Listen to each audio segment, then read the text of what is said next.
Hello tout le monde, bienvenue dans cette nouvelle vidéo. Aujourd'hui, je vais vous donner tous les indispensables en termes de fourniture pour les études supérieures, que ce soit la fac, l'université, l'école de commerce, bref. C'est vrai que ça n'a rien à voir avec le lycée et le collège, on va voir ça de suite. Mais avant ça, si c'est la première fois que vous me voyez, écoutez, bienvenue. C'est exactement le type de contenu que je fais, vraiment études supérieures. Donc n'hésitez pas à vous balader sur ma chaîne, vous allez voir, j'ai énormément de contenu, surtout si vous voulez en école de commerce d'ailleurs. Mais si vous kiffez la vidéo, si vous appréciez le contenu, écoutez, je vous invite à liker, à partager, à vous abonner, ça m'aiderait énormément. D'ailleurs, j'ai fait une vidéo la semaine dernière sur comment préparer sa rentrée en école de commerce et une juste avant sur comment préparer sa rentrée en général. Donc je vous invite à aller voir cette vidéo si vous êtes là. Je pense que ça vous intéressera d'avoir quelques informations complémentaires. Mais bref, on va se lancer de suite avec le cœur du sujet. Déjà de 1, quand on arrive en études supérieures, on n'a pas de liste de fournitures. Donc moi, j'arrive, je vois qu'il n'y a pas d'email ni rien qui me spécifie ce que je dois faire. Panique totale. Panique, je me dis, je sais pas, j'ai dû louper un truc. Peut-être que c'est dans mes emails spam ou peut-être que, je sais pas, peut-être qu'il faut rien ramener. Franchement, je me suis posé 1000 questions. C'est débile. Mais sauf que t'arrives en école de commerce ou du moins en études supérieures, c'est... Enfin voilà quoi, c'est vraiment une nouvelle vie qui commence. Et donc moi ça me faisait un peu paniquer, enfin, c'était vraiment de l'excitation positive, mais j'avais besoin d'être 100% prête. Et donc là, voir qu'il n'y avait pas d'informations, j'ai un peu mal. Mais en fait, ce qui va être marrant, c'est que, à contrario du lycée, du collège et de tout ce que tu as pu connaître avant, là, ça va être à toi de définir ce dont tu as besoin. Donc, si t'as pas besoin d'avoir une pochette plastique ou un classeur, eh bien, tu n'en achètes pas. C'est vraiment comme tu veux parce que les profs, ils vont pas te dire oui, par contre, il faut un classeur, sinon tu peux pas venir. Ou par contre, il te faut une blouse, sinon tu peux pas venir. Enfin, ça n'existe plus ça, et d'ailleurs tant mieux parce que combien de fois j'ai oublié ma blouse pour aller en chimie. Par contre, c'est vrai que maintenant avec le développement des cours en ligne, c'est quand même important d'avoir un outil électronique de type ordinateur, tablette, histoire de suivre vos cours, mais aussi pour communiquer avec des gens de votre classe, parce que souvent il va y avoir donc, les cours magistraux où il va y avoir toute votre classe, mais il va y avoir des groupes de TD où vous allez devoir travailler donc, en équipe avec plusieurs autres étudiants. Et donc, je pense pas que c'est quelque chose que vous allez forcément faire sur place. Donc, parfois ce sera chez vous, parfois vous serez en week-end chez vos parents, chez vos amis, nanana. Bref, c'est important de pouvoir travailler à distance parce que déjà de un pour vous, mais aussi pour le groupe, quoi, pour la note globale. Faciliter tout ça. Donc voilà, ça c'était le petit point études en ligne. Mais là, je vais vraiment vous donner les basiques des basiques qu'il faut avoir, vraiment que ce soit dans n'importe quel type d'études supérieures. Alors déjà de 1, il vous faut une trousse. Pour mettre donc tout ce qui va être vos stylos, vos crayons, tout ça, très important. Je pense que j'ai pas besoin de m'étendre sur le sujet, une trousse. Qu'est-ce que vous allez mettre dans cette trousse? Toujours important d'avoir un stylo 4 couleurs.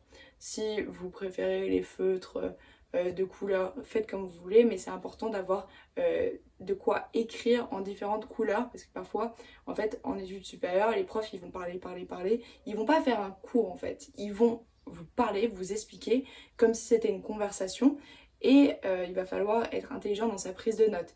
Donc, pour ça, très important, les couleurs. Donc bleu, rouge, vert, enfin tout ce que vous voulez, tout ce qui vous aide. Encore une fois, il n'y a pas de type de couleur. Je sais plus si ça existe encore, mais je me souviens que pendant une période, c'était obligatoire de ramener un stylo plume et d'avoir un stylo plume qu'on ne pouvait pas écrire au bic. Je sais pas si c'est quelque chose qui s'est perdu avec le temps, je sais pas si je suis une énorme boumeuse maintenant, je me demandais ça. Mais donc voilà, donc stylo bif, enfin stylo plume, tout ce que vous voulez. Aussi important, les surligneurs, parce que comme je vous ai dit, parfois vous allez paniquer, vous allez écrire tout ce que le prof dit, vraiment avec les virgules, les et, les 1, enfin tout ce que vous voulez. Mais voilà, c'est pour ça que les surligneurs, c'est bien, surtout si après vous devez ficher ou si vous devez un peu réduire tout ce que vous avez pris en notes, c'est important. Et aussi faites attention, donc quand vous prenez des notes, que ce soit clair en fait. Donc moi je vous conseille de, si vous prenez des cahiers, des feuilles, tout ça, on viendra dessus après, d'avoir quand même des gros carreaux, parce que les petits carreaux, les petites pattes de mouche, moi il y a des cours que j'ai jamais pu relire de toute ma vie. Voilà, juste parce que c'était trop petit, j'allais trop vite, et le prof il parlait et tout, panique, même je parlais avec mon voisin, voilà. Donc important de faire ça intelligemment. Après si vous êtes chaud, tant mieux pour vous. Moi c'était pas le cas. J'ai préféré les gros carreaux. Important aussi c'est d'avoir un crayon à papier, une gomme, un taille-crayon, enfin bref, ou un critérium comme vous voulez. Tout simplement parce que, enfin justement pour les cours de TD, tout ça, parfois vous allez devoir remplir des trucs sur des feuilles. Ou même parfois vous allez avoir des contrôles QCM où vous allez devoir checker des petites boîtes là, je sais pas comment ça se dit. Et donc c'est important d'avoir un crayon comme ça, vous pouvez effacer. Souvent, ça va être des contrôles quand même importants, contrôle de l'angle, TOEIC, tout ça. Donc c'est bien de pouvoir rapidement effacer et changer votre réponse. Petit tips. Aussi, est-ce qu'on a besoin de règles, d'écarts, de trucs comme ça? Tout dépend de ce que vous faites comme étude. Moi, je n'ai pas eu besoin personnellement. C'est vrai que parfois c'est utile si j'ai envie de faire des trucs jolis, mais en études supérieures, tu vas pas faire de la géométrie, quoi. Donc, t'as pas besoin d'avoir une équerre, un rapporteur, une règle. T'inquiète. Ensuite, là, ça va être le débat. C'est est-ce que tu veux avoir un cahier pour chacune des matières? Ou, donc cahier d'ailleurs de n'importe quelle taille, hein, c'est toi qui t'organises, ou d'avoir un trieur avec toutes tes matières. Parce que d'un côté, je comprends les gens qui veulent avoir un cahier. Mais moi, d'un autre côté, en vrai, genre le trieur, je préfère parce que j'ai tout au même endroit. Sauf que je suis le genre de personne qui, genre, je sais pas, à la fin du cours se casse, mais vraiment très rapidement. Et donc je mets ma feuille n'importe où, et après, bah, je sais pas où elle appartient. Enfin, parce que du coup, je prends mes notes un peu n'importe comment. Et donc, elle est mise avant, sauf que je ne numérote pas mes pages. Du coup, je sais pas à quel moment ça arrive. Voilà. C'est ce genre de questions qu'il faut se poser maintenant, ok? Donc, essayez de voir qu'est-ce qui vous arrange le plus. Au niveau des feuilles, je pense que c'est quand même important d'avoir toujours des feuilles simples sur soi. Feuille double, c'est pas tant que ça. Enfin, c'est pas forcément demandé d'ailleurs. Enfin, c'est juste avoir une feuille simple, c'est bien si, je sais pas, vous en avez besoin pour un TD ou pour un truc. C'est toujours bien d'avoir des feuilles. Si vous n'utilisez pas de trieur, c'est important d'avoir des pochettes parce qu'il va y avoir toujours des cours qui vous seront donnés parfois. Parfois ce sera des gros trucs, parfois ce sera juste des petites feuilles volantes. Donc important de savoir aussi comment vous allez les ranger.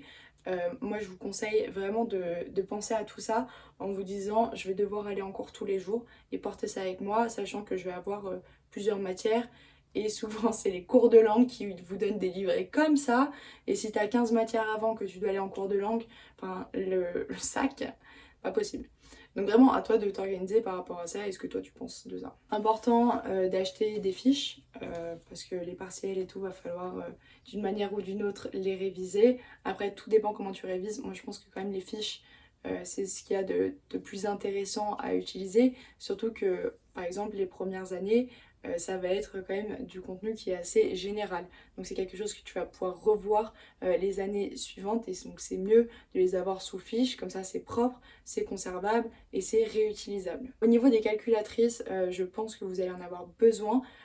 Oui, c'est trop bien, c'est trop stylé. Les contrôles sont faits avec des calculatrices. Ah, enfin, c'est vraiment une super nouvelle. Et ce qui est trop bien, c'est que donc généralement on va vous demander une calculatrice quand même assez high-tech, tu vois. Donc malheureusement c'est un peu cher, mais grâce à ces calculatrices, tu peux enregistrer donc des programmes et des formules, et donc ça c'est trop bien. Et c'est 100% autorisé quoi. Donc voilà, donc la calculatrice attend quand même qu'on te dise laquelle il faut prendre, mais c'est trop bien, franchement c'est trop bien. Je suis trop contente pour toi que tu puisses utiliser enfin une calculatrice. Aussi, je te conseille d'acheter un espèce d'agenda ou du moins un petit carnet où tu vas pouvoir noter un peu les devoirs ou les rendus que tu vas devoir faire. Alors à savoir qu'en études supérieures, il n'y a pas forcément de devoirs, par contre tu vas devoir préparer des présentations, des TD, tout ça. Donc je pense que c'est bien d'avoir un petit agenda ou un truc qui fait guise d'agenda pour que tu puisses t'organiser et que tu n'aies pas de travaux non rendus. Parce que franchement, énorme flemme d'avoir des zéros en études supérieures. Franchement, pas du tout. Et enfin, avoir un sac. Alors je sais que ça va pas plaire à tout le monde, mais un sac à dos c'est vraiment ultra, ultra, ultra utile. Surtout si après tu vas en soirée. Parce que ça arrive parfois en études supérieures de sortir de cours, d'aller au bar et après de finir en boîte. C'est des choses qui arrivent. Donc avoir un sac à dos plutôt que le petit tote bag qui va pas du tout protéger ton ordi et qui va se péter la gueule en plein milieu de la boîte et va se prendre l'eau. Tu vois ce que je veux dire? Bon voilà, donc c'était à peu près tout, j'espère que ça t'aura été utile. N'hésite pas à mettre des questions en commentaire, je réponds à tout. Et on se dit à la prochaine fois. Bye!